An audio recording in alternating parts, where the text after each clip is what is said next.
Right উইঙ্গারকে striker বানিয়ে দিচ্ছি, আমরা হচ্ছে সেন্টার মিডকে উইঙ্গে খেলাচ্ছি। কিনা আমরা যেহেতু ভেবেছি 6 জন বিদেশি ফুটবলার খেলছেন, বাংলাদেশ শক্তিমত্তা এখন অনেক এগিয়ে গেছে, কিন্তু আসলে যে কেমিস্ট্রি জেলিংটা দরকার সেটা তো আসলে হয়নি ঠিকমতো। বা আপনার কাছে কি মনে হয় কোন জায়গাটায় বাংলাদেশ আসলে হেরে গেছে?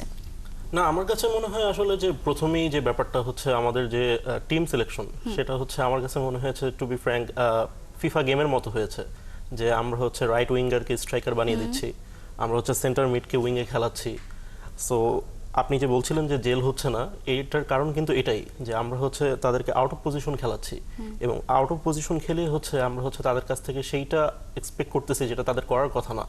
সো এইটা কিন্তু হওয়ারই ছিল, এবং ডিফেন্সিভ অর্গানাইজেশনের যে ল্যাকিংসগুলো আছে সেগুলো নিয়ে কিন্তু আমরা আগেও কথা বলেছি, এবং সেগুলো কিন্তু গতকালকের ম্যাচে পরিলক্ষিত হয়েছে। ফলাফলে আমরা হচ্ছে 2টি গোল হজম করেছি এবং